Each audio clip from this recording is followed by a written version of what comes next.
సాధక ప్రియులందరికీ నా యొక్క నమస్కారాలు. ఇవాళ మీకు మరి యొక్క మంత్రాన్ని తెలియజేస్తున్నాను. ఈ మంత్రం జీవాలకు బాగు చేసే మంత్రము.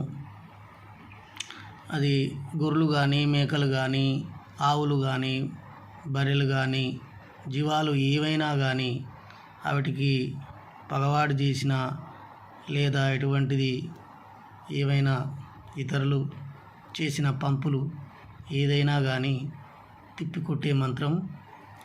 ఆరోగ్యపరంగా కూడా అవి బాగలేకపోయినా ఈ మంత్రాన్ని ఉపయోగించితే అవి ఆరోగ్యవంతంగా ఉంటాయి. అలాంటి మంత్రాన్ని నేను తెలియజేస్తున్నాను.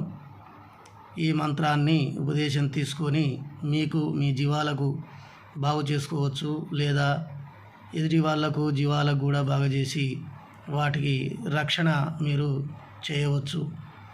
ఈ మంత్రాన్ని నేను ఉపదేశం చేసినందుకు 15,116 తీసుకోవడం జరుగుతుంది.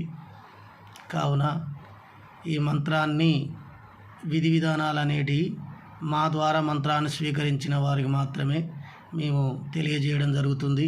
అతి ప్రాచీనమైన మా 3 తరాల నుంచి వస్తున్న మంత్రాలని మీకు పరిచయం చేస్తున్నాను కనుక మరొకసారి తెలియజేస్తున్నాను. 15,116 ఈ మంత్రాన్ని ఉపదేశం చేసినందుకు తీసుకుంటాను.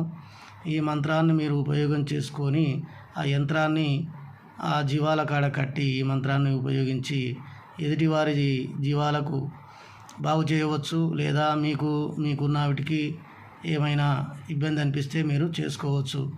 కాబట్టి సాధక ప్రియులకు నేను నొక్కి వక్కాణించి చెప్తున్నాను.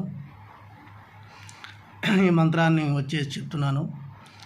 ఓం ఊరికి ఉత్తరాన ఊడలమర్రి, ఊడలమర్రికి ప్రదక్షిణాన కానుగులమర్రి, కానుగులమర్రికి ప్రదక్షిణాన పంచలింగాల కోన, పంచలింగాల కోనకు ప్రదక్షిణాన బంగారు కనికట్టు కోనేరు కద్దు, నవరత్నాలు కద్దు, 7 సముద్రాలలో స్నానం చేసి బంగారు శిఖనముపై కూర్చుండి పాపాత్ముడు దుర్మార్గుడు శిలకోన వేసేను. బలభద్రుడు రామకృష్ణుడు రక్తం పట్టి 6 అక్షంతలు రక్తములో తడిపివేసి తూర్పు మళ్ళీ 9 నిడుగులు మంత్రించి, పడమట మళ్ళీ 10 నిడుగులు మంత్రించి, ఉత్తరం మళ్ళీ 3 నిడుగులు మంత్రించి 3 అక్షంతలు 3 సముద్రాలలో వేసి 3 అక్షంతలు నా జీవాల మీద చల్లితే రేపటికి నా మంద రేల పూసినట్లుండు, పొద్దెక్కి నా మంద పొన్న పూసినట్లుండు, జామెక్కి నా మంద జాజి పూసినట్లుండు, మధ్యాహ్నం నా కపనం జాజులు విరబూసినట్లుండు, మాపటి వేళ నా మంద మల్లె పూసినట్లుండు, లేగలు పేయలు మునియంద రామకృష్ణ నా మంద చల్లగానుండవలెను. ఈ విధంగా మంత్రం అనేది ఉన్నది. సాధక ప్రియులారా, అత్యంత ప్రాచీనమైనవి ఈ తెలుగు శాబరీ మంత్రాలు. ఈ తెలుగు శాబరీ మంత్రాలు అతి తక్కువ జపసిద్ధితో ఇవి సిద్ధింపజేసుకొని ఉపయోగించుకోవచ్చు. కనుక సాధక ప్రియులు ఈ విషయాన్ని గమనించగలరు. అలాగనే నా ఛానల్ని సబ్స్క్రైబ్ చేయవలసిందిగా మనవి.